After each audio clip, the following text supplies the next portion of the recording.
There are many different types of cards, and each different type of card has its own feel, has its own structure, has its own kind of ways of relating. Tarot cards have a set structure and are universally understood in terms of the meanings, in terms of the card names. Some decks get a little, creative with some of the names, but for the most part, they stay the same. So the beauty of this is whether I buy a tarot deck from this company or that company, the meanings will be pretty much the same. So I can go to any other country or buy a deck from any other store. I will be able to understand and interpret the meanings. These cards can be read intuitively, but tarot cards take a little more time. They have names like the Five of Cups, the Queen of Swords.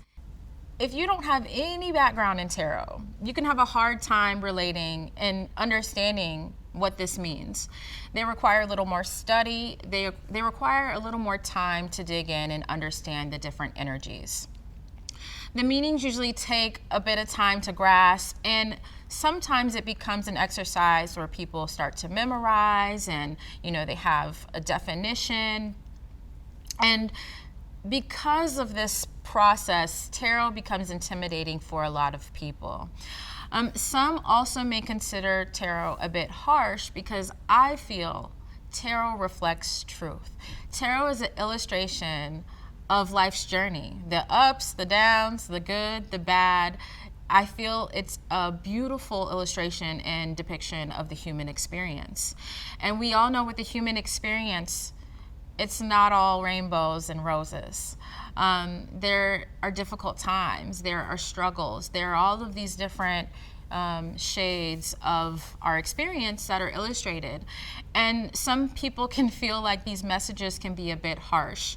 Tarot to me is almost like it is what it is. Not good or bad, it is what it is. And this can be a bit overwhelming for beginners. So with tarot, it's one of those things that requires a little more time, but there is a lot of benefit to the truth, and the truth can be refreshing and it can be rewarding, and also it can spark change. Oracle cards, on the other hand, are completely versatile. So whereas in tarot you have different energies, so you have the cups, you have the swords, you have the wands, you have the page, you have a king, you have a queen. These aren't all of them, but I'm just naming a few. In oracle cards, throw all of that out the window. They're completely versatile, and they could be based on anything from love to cats, to unicorns, to angels. It could be whatever. The card numbers are not standard. So in a tarot deck, you'll have 78 cards. In an oracle deck, it could be anywhere from 44 to 70 plus. It's almost like oracle is like no rules. And this is where I think people tend to have a better relationship with starting and beginning. Oracle cards straight out the box can be read intuitively. So for example, in tarot, you pull a card and it says the Three of Swords. What does that mean? You pull an oracle card and it says love. You have a better ability to grasp that meaning straight out of the box without looking at the book, without having to understand like, okay, swords, what does that mean? A three, what does that mean? So oracle cards can be a little more relatable and a little more able to digest. And I think this is why beginners lean towards oracle cards, because they're easier to interpret straight out the box. These cards can also feel a little more gentle. I know if you need a boost of positivity, or you just want a reading to have a better understanding about what's going on in your life, picking up an oracle deck can be motivating. And don't confuse this with oracle decks being all flowers and rainbows, because that's not the case either.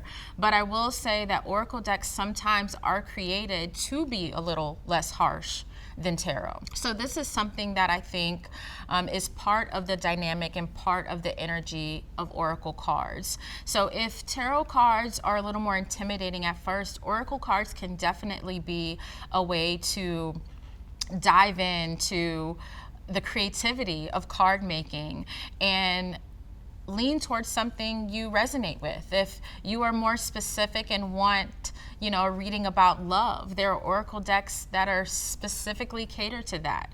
If you want to learn more about the energy of angels, there are oracle cards that are specifically catered to that. So I feel like there's a little more creativity in the concepts of oracle cards because there are no rules, and the creators can get as versatile and creative as they wish without sticking to a certain format like we see in tarot.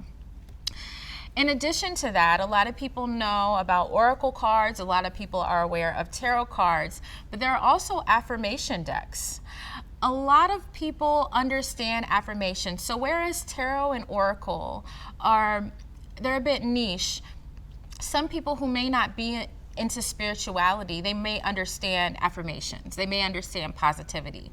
So affirmation decks are a perfect starter deck for someone who may be a little on the fence with spirituality, but they're curious about affirmations or want a dose of a positivity in their life. I would say affirmation decks are a perfect way to receive confirmation, a boost of positivity, a nudge in the right direction, and they can also be used in tandem with tarot and oracle decks.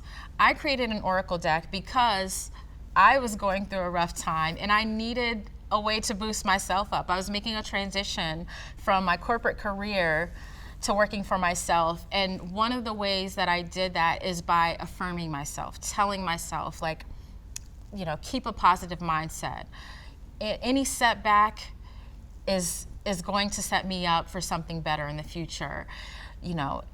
There are issues in life that are a roller coaster, but it's okay. Remember to raise your vibration. Remember to think positive thoughts. These are all things I was constantly telling myself, and this came out in the form of an affirmation deck. So affirmation decks are something that can be used with families. I have people tell me that they've used my affirmation deck with their friends, at school, at work. Therapists have used them with clients, and even just people pulling a card every day just to start their day off, on a positive note. But I feel like they're one of the most versatile type of decks, and like I said, they can be used with many other decks as a way to kind of boost the message or end on a positive note. I consistently use my affirmation deck after doing a reading. Not all readings are positive. Not all readings will tell you what you want to hear, but that doesn't mean it's bad. So using the affirmation deck as a way to round it out allows me to bring the message full circle and remind people that you have control. You can shift this energy, but you have to make sure your mentality is changed in that way, and you have to make sure that you believe that can happen. So all of these decks are, unique in their own way, and they have their own uses, and whether it's a tarot deck, whether it's an oracle deck, or whether it's an affirmation deck, each deck has its own energy, and you have the ability to pick and choose when you want to use one or when you want to use the other, and it's just based on what you connect with yourself.